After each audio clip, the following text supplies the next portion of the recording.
up the whole Indian ecosystem. It's 5 p.m. across India. I am Tanvi Taneja. Live from New Delhi, you're watching DD India Global. We'll bring you the day's big stories from across India and the world. Joining me today from London is my colleague, Ollie Barrett. Hi, Ollie. Hello there, Tanvi. Coming up in the next half an hour, we've got stories from around the world, including some potential cause for optimism around a truce between Israel and Hamas, Presidents Xi and Biden to meet again, and UK-South Korea ties get a boost. First, the headlines. India and Australia conduct 14th Foreign Minister level framework dialogue in New Delhi. Cooperation in the Indo-Pacific and the Indian Ocean region discussed.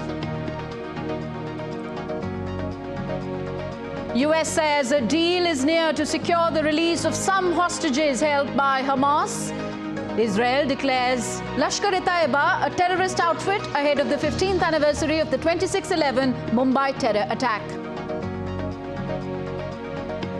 The White House says that US President Joe Biden and Chinese President Xi Jinping have agreed to meet again, but did not specify a date. They agreed that they would meet again, but there was no date put on the calendar.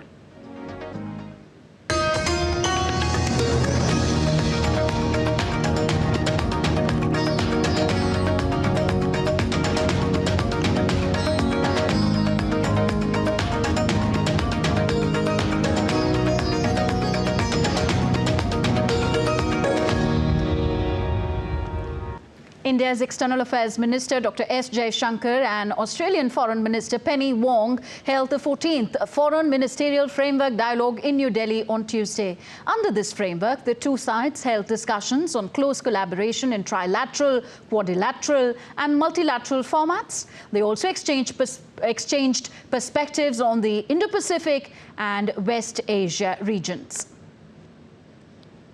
It isn't just the meetings. I think we've seen how much the comfort level in our relationship has gone up, bilaterally, trilaterally with other countries, quadrilaterally on an occasion. What today brings us closer together is actually a shared vision of an open, free, inclusive, prosperous and rules-based Indo-Pacific. Australian Foreign Minister highlighted the areas of common interest that the two nations share. We share our history, we both value our democratic traditions, we both love our sporting traditions, but I think even more importantly, we understand how important we are to each other's future. And that is a point about the bilateral relationship, and it's a point about us working together in the region. Later, External Affairs Minister of India Dr. S. Jaishankar and Australian Foreign Minister Penny Wong addressed a joint press conference on the 14th Foreign Ministerial Framework Dialogue in New Delhi. Both countries expressed their shared commitment for an open, inclusive, stable and prosperous Indo-Pacific.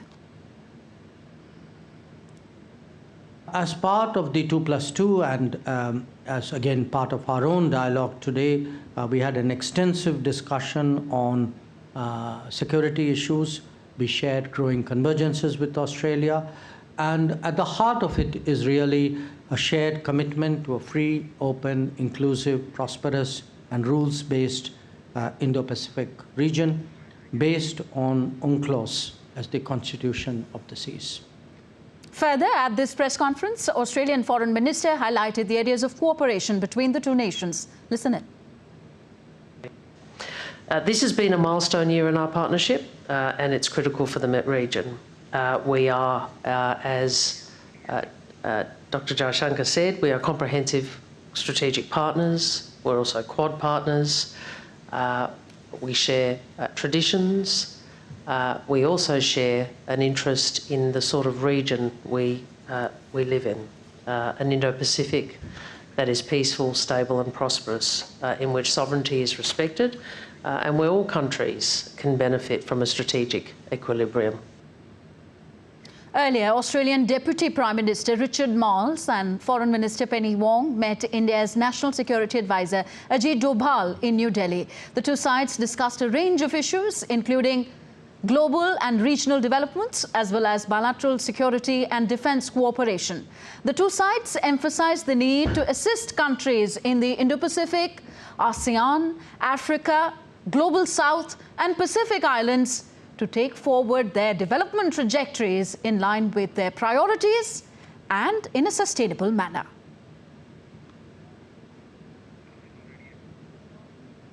And DD India's Amritpal Singh, who is covering this story, joins us now.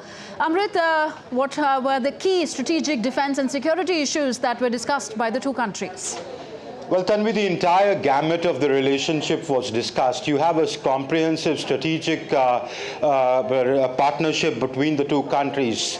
Now, when you have a strategic partnership that covers it all, it has a security and a defense angle to it, but it also has a trade and economic angle to it.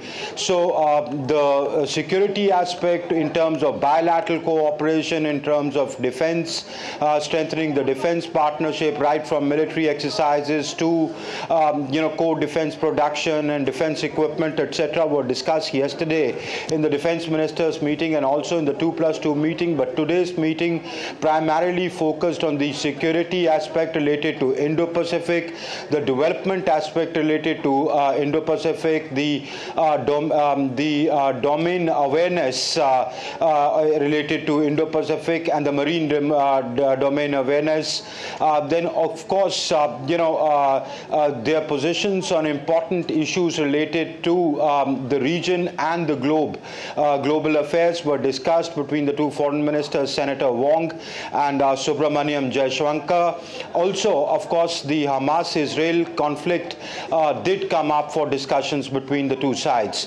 Of course, all this was happening on the anvil of the Quad Summit, which is going to be organized, is slated for January this year. So the two sides took a look at how they could expand and broaden their cooperation when it comes to Quad. Tanvi? Yes, Amrit, so when we talk about West Asia region, at what length was the Israel-Hamas conflict discussed by the two countries?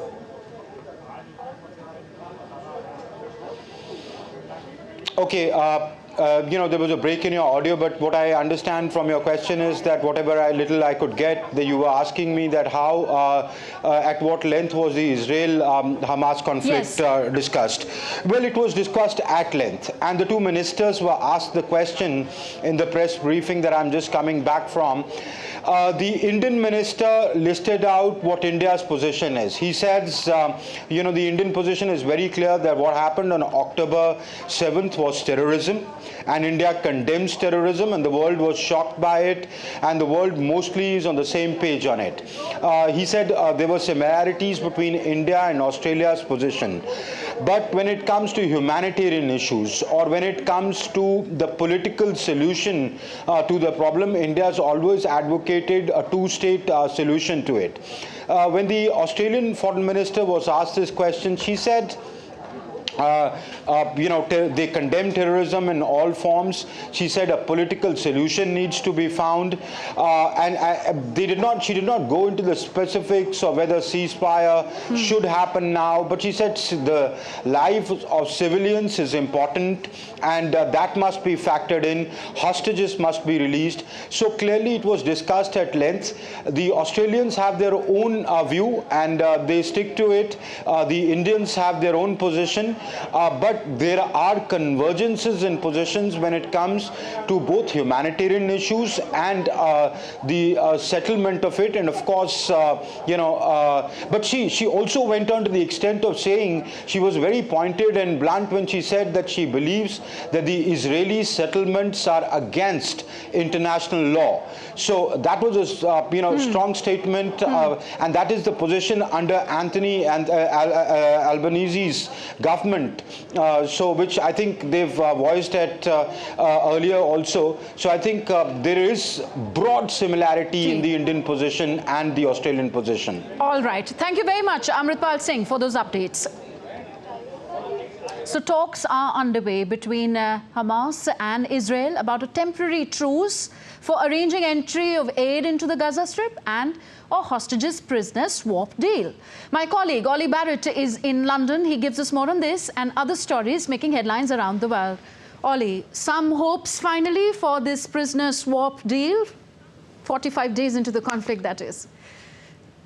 Tanvi, there does appear to be some very cautious optimism on that, yes. US President Joe Biden suggested that he believes a deal is near, which would secure the release of some hostages held by Hamas. And the US National Security spokesperson John Kirby also said that the administration believes a deal is getting closer to fruition.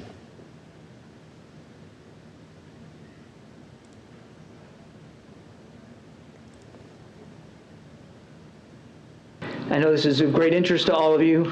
I just want to let you know we're still working this hour by hour. I do not have an update for you on the hostage deal that we're trying to negotiate. But as you heard the Deputy National Security Advisor say yesterday, we believe we're closer than we've ever been. So we're hopeful. But there's still work to be done. And nothing is done until it's all done. So we're going to keep working on this. The US State Department says at least 6 US citizens have been killed since the conflict began between Israel and Hamas on October the 7th. There are a total of 6 American citizens who have died, not from the terrorist attacks on October 7th, but in the month plus since. 5 who are members of the IDF, and 1 who is a national police border officer. To mark the 15th anniversary of the Mumbai terror attacks, Israel has listed Lashkar-e-Taiba as a terror organization. This despite no request from the government of India. Israel has formally completed all necessary procedures and described Lashkar-e-Taiba as a deadly terror organization responsible for the murder of hundreds of Indian civilians as well as others.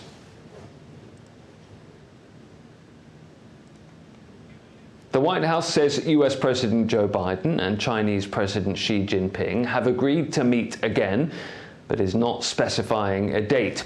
There's been no comment yet from China. The 2 leaders met in San Francisco last week on the sidelines of the APEC summit.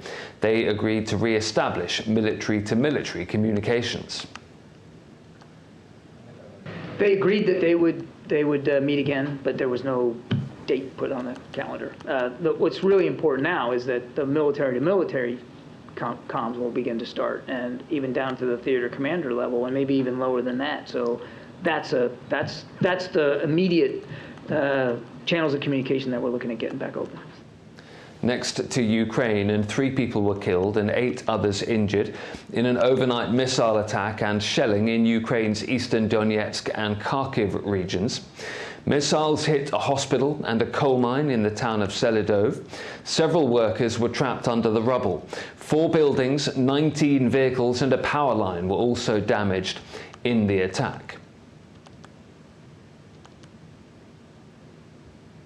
And in a video address dedicated to the Day of Dignity and Freedom in Ukraine, President Volodymyr Zelensky praised the unwavering spirit of Ukrainians.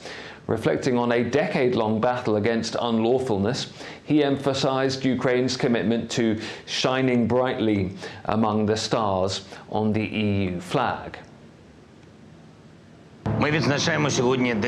Year after year, step by step, we do everything to ensure that our stars shine in the circle of the stars on the EU flag.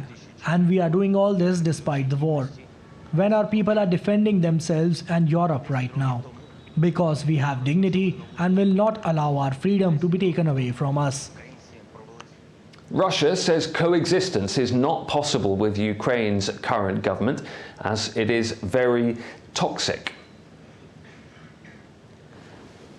A senior Russian diplomat said Moscow can resist the might of NATO for as long as it needs to fully demilitarize Ukraine, and he claimed Ukraine had carried out crimes against civilians and had breached human rights, while NATO, he claimed, continues to supply forbidden weapons to Ukraine.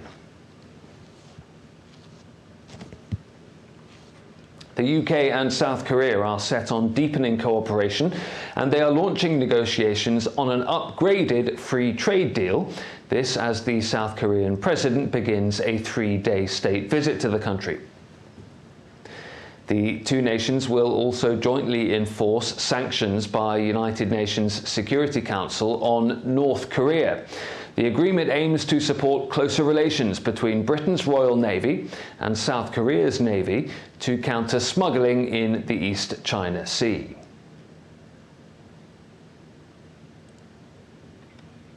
Staff at OpenAI have called on the board to resign after the firing of former CEO Sam Altman.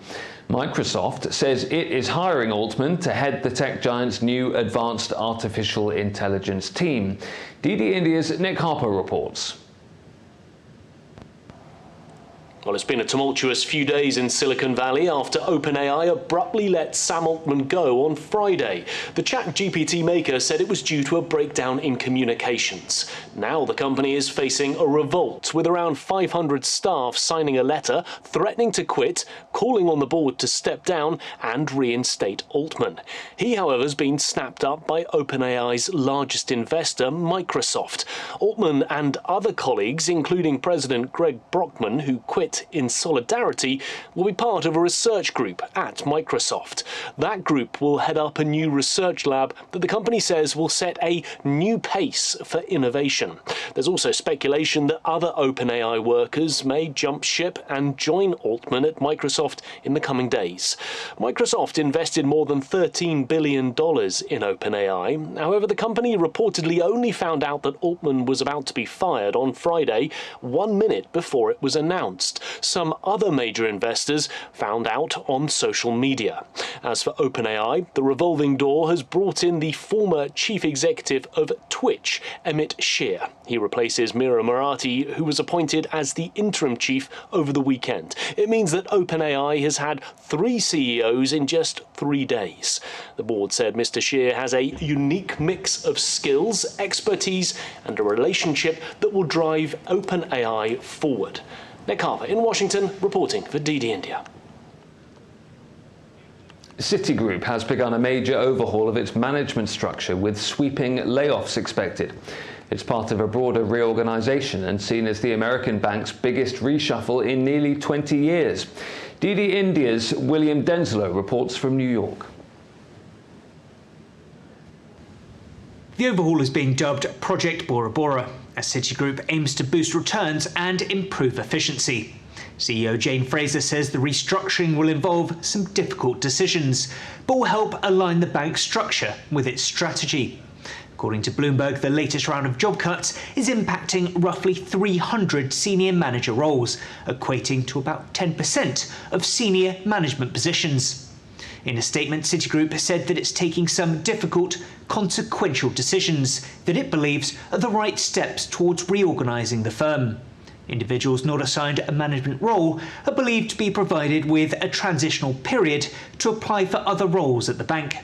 The third largest bank when it comes to assets in the US currently employs around 240,000 people, but thousands of jobs could reportedly be cut as part of the broader reorganisation. This restructuring plan was announced back in September, and the process is expected to last until the spring of 2024. Fraser took over as CEO back in 2021 and has vowed to help Citi's stock recover. But elevated interest rates in the US and other wider economic headwinds has stunted those ambitions. William Denslow in New York, reporting for DD India. And that's it from me here in London for today. Tanvi, back to you in the studio in Delhi. Thank you very much, Ollie. Ollie Barrett joining us from our London bureau. You're watching DD India Global, still to come on the show. Stage set for the virtual G20 Leaders Summit tomorrow. Leaders of all G20 members, including the chair of the African Union, invited. And efforts underway to rescue the trapped workers in a tunnel in India's Uttarkashi. The 41 workers continue to be in good health after 9 days, thanks to the timely sustenance from authorities.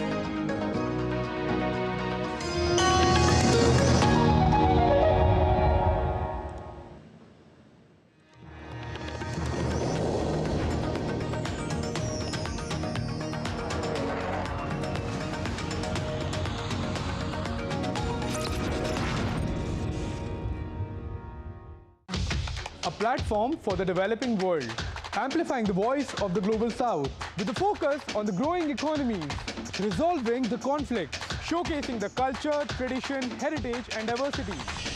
Watch Voice of the Global South at these times on DD India.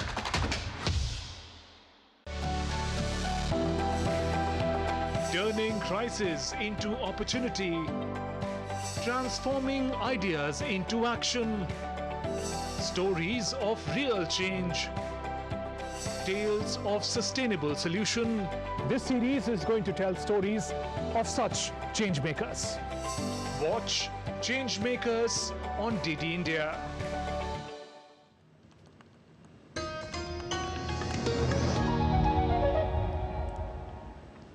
Welcome back. You're watching DD India Global. I am Tanvi Taneja.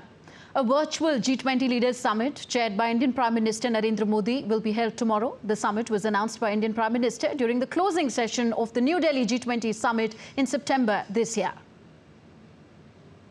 Leaders Summit will be held tomorrow from 5:30 p.m. onwards under the chairmanship of the Honorable Prime Minister, Shri Narendra Modi. All of you are aware that the 18th G20 Leaders Summit was held in New Delhi successfully on 9th and 10th September 2023. It saw the unanimous adoption of the G20 New Delhi Leaders Declaration. India has already hosted two Voice of the Global South Summits. The first Voice of Global South Summit was held in January this year virtually, while the second Voice of Global South Summit was held in a virtual format on 17th of this month. Now, let's move to the update on the workers trapped in the Silk Yara tunnel at Uttarkashi. The 41 trapped workers received some amount of relief as some of the workers spoke to their relatives for the first time after being stuck in the tunnel for 10 days. In the ongoing Silk Yara tunnel collapse, rescue officials have successfully developed communication with the trapped workers through endoscopic flexi cameras attached with a 6-inch pipeline. There was joy among the families of the workers when they spoke to them. Meanwhile, Prime Minister Narendra Modi took cognizance of the relief and rescue operations underway from Uttarakhand's Chief Minister Pushkar Singh Dhami. Chief Minister Dhami spoke to the stranded workers with the help of endoscopic flexi cameras and informed the Prime Minister about their health and well-being.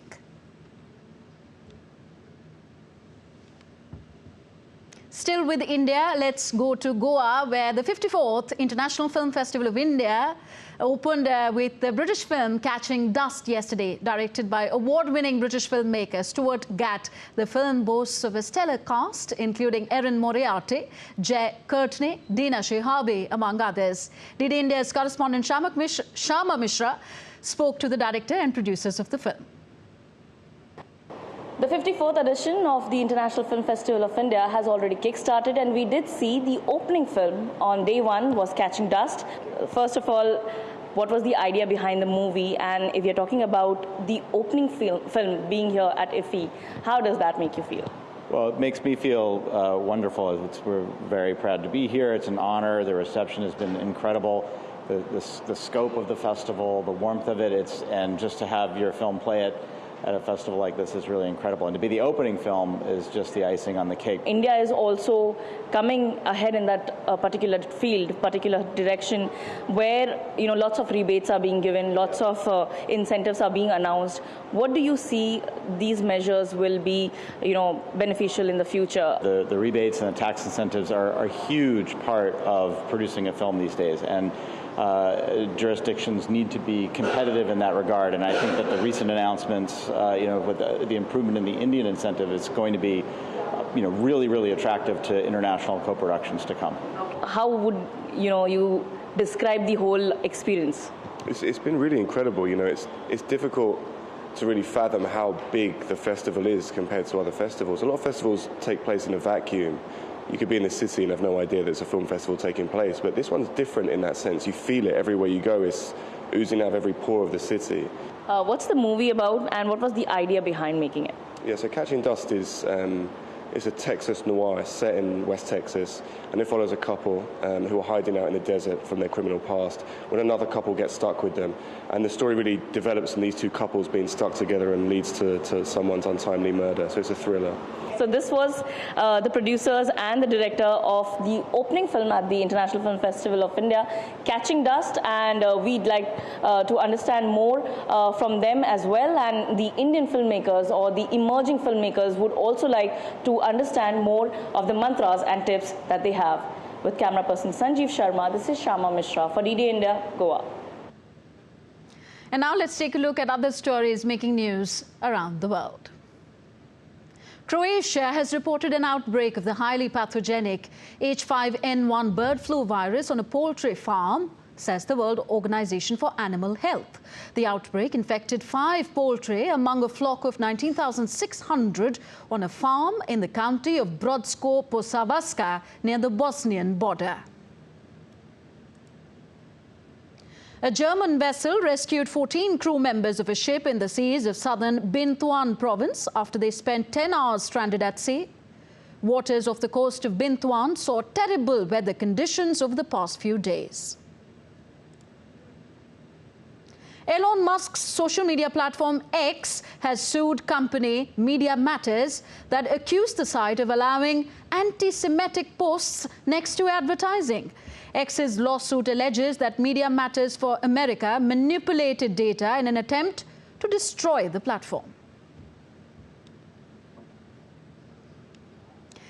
And the best in global television were honored in New York at the 2023 International Emmy Awards.